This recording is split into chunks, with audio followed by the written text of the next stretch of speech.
we're going to present our last speaker, our final speaker, Carolina Pinzón. Carolina is a dairy outreach specialist at UW-Madison Division of Extension, and she's leading a statewide program in milk quality, udder health, and dairy workplace training through practical bilingual education. Bienvenida, Carolina. All right. Gracias, Jimena, and thank you, everyone, for staying here until the last talk. So, yes, today I'm going to introduce a new program I have for statewide, and it's the milk quality from the Udder World. So let's start with some of the challenges we have right now in the dairy industry. And one is that even milk quality in terms of somatic cell count, we have had an amazing improvement in the last 2 decades.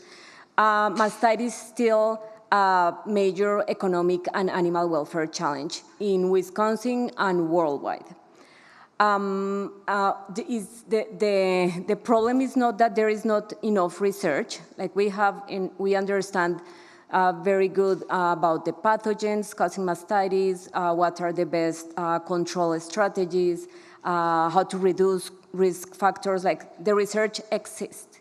However, the problem is that all this information maybe is not reaching the farm workers that are directly responsible for the day-to-day implementation of these practices. And if there is educational tools available, maybe they are not taking into consideration the diversity in the workforce we have here in Wisconsin. Diversity in terms of the language spoken, literacy levels or education levels, and agricultural background or experience of the people. So keeping that into consideration, here are like the main objectives of this training certification program. First, the first goal is to bridge the gap between research and practice. Again, the research exists. It's just it's like protocols, right? If they work, if they are followed, right? So same thing, the research work if it's implemented on farms. The other thing is to make the on-farm training more consistent in dairy farms. And for this reason, I didn't explain this before, but this program is specific, like our target audience is trainers on dairy farms. It could be internal trainers, your parlor manager, your supervisors, even larger farms, they have human resources people that are in charge of training people. And also, another target is the external trainers, like consultants, veterinarians, and other industry partners that they work with this dairy workforce. And the idea of having this being trainer focus is to have a long-term impact, right? The goal is not to educate person by person, like worker by worker, but having a source of knowledge with the skills and the tools that they can be, I'll call them knowledge multiplier within farms. And finally, with this group of trainers that I'm building up to support continuous improvement in milk quality in Wisconsin. Good. So this is an overview of the program. So first, the program has, well, it has 3 components. The first component is a self-paced online course. I will talk about each one of these here later on. So the second part, the second component, it's an in-person workshop. Again, the online course will give them a baseline so they come prepared to the in-person workshop when there is going to be more hands-on and more activities and more on the how to train others.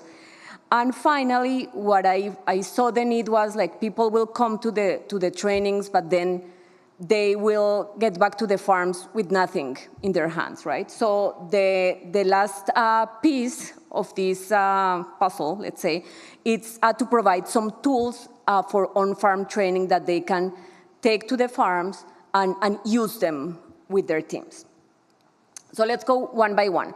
So the first one is the self-paced online course. Here I have in the picture, the course is available first in English and in Spanish.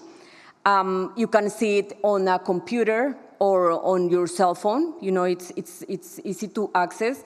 The idea is like trainers can access this on course at their own pace whenever they have time. Ideally from the farm, right, and allow them to use the computer in the farm, because like on the cell phone you can see it, but of course it's more engaging if you do it on a computer. The course has 5 modules. I'll talk about them in a little bit. And as I mentioned, very accessible and easy to follow. So these are the 5 chapters. So they will learn, again, they will learn the baselines before they come to the workshop.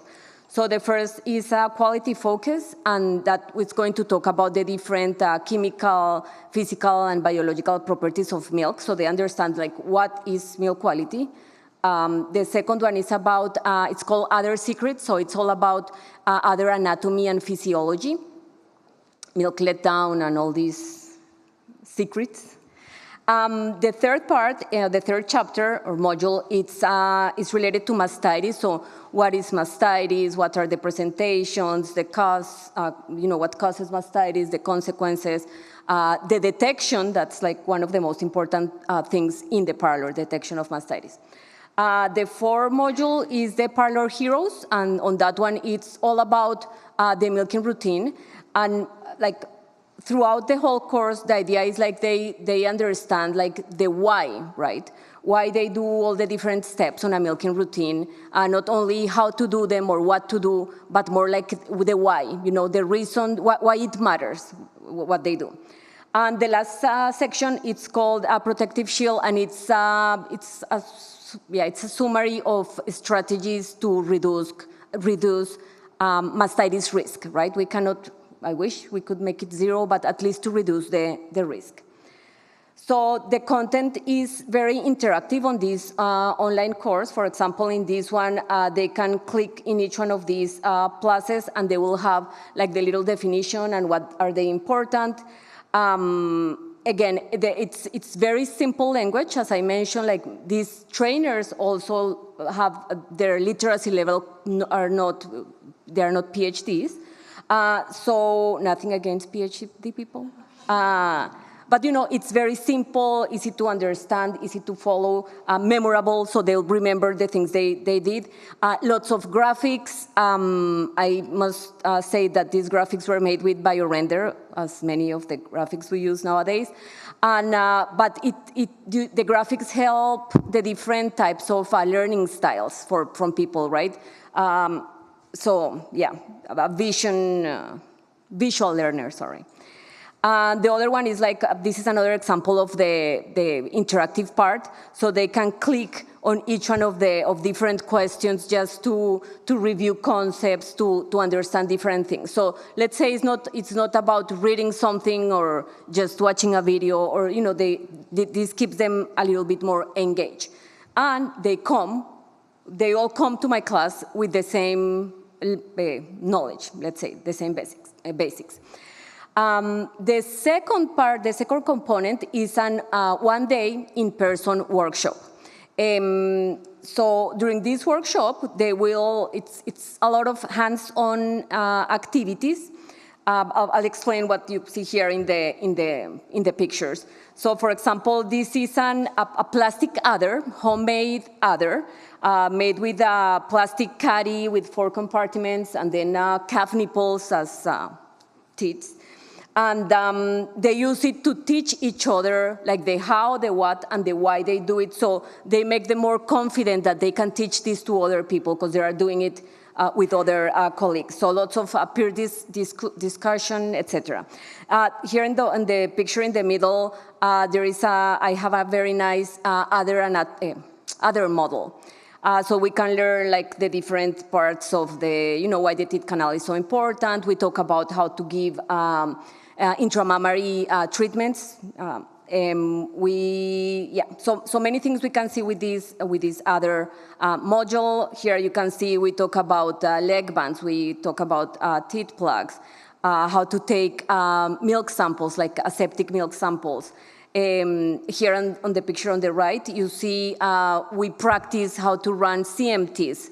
That is a cow-side test that we all take for granted, like, not everybody knows how to do a CMT. So it gives them the hands-on experience. Also, lots of practice teaching, explaining the milking routine, peer discussion, and problem solving. During this workshop, we split the time with another colleague from Extension, from the farm management program, and he will focus on the soft skills. So the importance of psychological safety for training, he talks about communication. So it's a balance of not only the technical part, but also like the how to do it, the more soft skills, the interpersonal things. And the third component is the educational tools. So I have here, if you want to take a look at this later on, but this is one of the tools that they're going to take back to the farm. So it has lots of graphics. Again, one side is in English, the other side is in Spanish, the same chapters that I already mentioned. So one thing is like that bilingual training guide, and also they have access to a set of YouTube playlist on YouTube with, again, videos in English and in Spanish. So here are just a couple of highlights from the guide. Lots of graphics, like little things like, did you know about this? The QR codes to access the videos in each chapter. And the most important thing for me is like, let's talk about your farm, right? Because every farm is different. So it gives them some prompts. So when they do these trainings, they have these meetings, so they have plenty of topics to talk about during the trainings. It's not that they're going to run out of topics. So far, so milk quality from the Udder World in numbers. We started the workshops in February. We have done 11 workshops in 6 locations across Wisconsin. We deliver them in 2 languages, in English and in Spanish. Generally, English on the first day, Spanish on the second day, exactly the same thing. Something that we have seen that has worked is that the owner, when the owner comes on day 1 for the English version, and then they send their parlor managers to the second session, that makes a lot of sense that everybody's going back to the farm on the same page. They know exactly what they should be doing and how they're going to start this continuation of training on the dairy farm. 120 people already certified. 62% have attended the Spanish session versus 38 for the English session. This is a collaboration from UW Division of Extension, the dairy program, where I'm part of, and the farm management program. Last time I checked, last week, we had 1,200 views. Again, and this comes only from the people I've trained. Like, this is not open to everybody yet, so I was just testing without promoting this YouTube channel, like, how is that going? What's next? So I just finished my last workshop 2 weeks ago, so I still haven't analyzed my data, because I have a pre- and post-program evaluations that they're going to measure just like how confident the trainers are, how much they learn, what are the things they're going to implement, etc. Talking about the long-term impact, I'm going to have a follow-up, so I'm going to call all these people and I'm going to ask, hey, what have you changed? What has changed in the way you train, etc. And then down the road, of course, refine and improve. That's what we do in Extension, right? Keep things getting better and better every time we do it. And then I want to provide ongoing support for the for these trainers in the shape of articles, more videos, more workshops, etc. So thank you very much to the Dairy Innovation Hub, the UW Division of Extension, my co-instructor Hernando Duarte, my dairy program colleagues, Tara Bradley, who developed the online course, and Leah Cavalaris, who did all the graphic design on the book. And that's it. If you want to teach with confidence and prevent mastitis, scan that code, come to our workshops, share this with the world, because it's unique, it's good. And there we're going to continue updating like new dates, new locations, etc. With that, I'm open to questions, if you have questions. Thank you. Thank you, Carolina. Questions for Carolina? I'm all alone chairing, so bear with me. Amazing talk, Carolina. Congratulations. I have a question and also a comment. The question is, among the things that you're planning to do next, it is to evaluate the mastitis incidence before the training and after the training. Yes. And for the comment, I really like this tool and how it's being implemented, because it's really fun talking about science among our peers, but we need to bring science to like the broad community. I see this as a great option. So really good tool that you develop. Thank you. So to your question about like if I'm going to evaluate milk quality outcomes within the farm.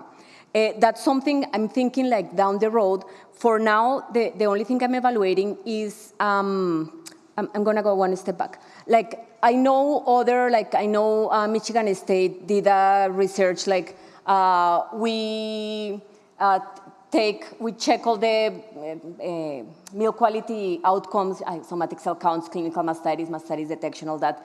We're going to have half of the people, half of the farms will have training, half won't, and then we'll check 3 months later, like what has changed, right? And what they observed there is like somatic cell count were reduced. Something interesting, like they had more mastitis. Why? Because they are detecting mastitis, which is good, right? But that's something that was doable because they were in the farm. They were make sure like they were training the people in the farm. However, all I'm doing here is training a trainer. So I think I want to do some sort of evaluation with like out of this group, I think I can find 10 people that are willing to do something serious in their farm and then evaluate that because I think that at the end that's what we want, right? Better outcomes related to other health. So yes, so the answer is yes and no in the future. Any other questions, Victor? Great programa, great programa in Spanish, Carolina. So I can see it is having a great impact. One thing that occurs to me, and I mean, kind of going to the first talk of the keynote speaker this morning, have you thought about infusing some AI into what you are doing? I think it could be a very good addition within the content. You have a lot of content already there. So the AI actually can only work on that content and respond questions, for example, either in Spanish or English to the people using the materials. Yes, I think that's kind of the future of extension, and this is a personal opinion. I don't know, but that's above my reach. But I think that's something that we're going to end up doing in the future, right? Like, yes, we translate the research into things that can be applicable. We throw everything in a bot, and then all the questions can be answered. I know we're working on something similar in extension. That would be great, right? So you can ask the right question, and it will provide the answers based on this. Yes, that's the future, yes, of this and many things. And with that note, we're going to end our session. Thank you, Carolina. Thank you. Gracias.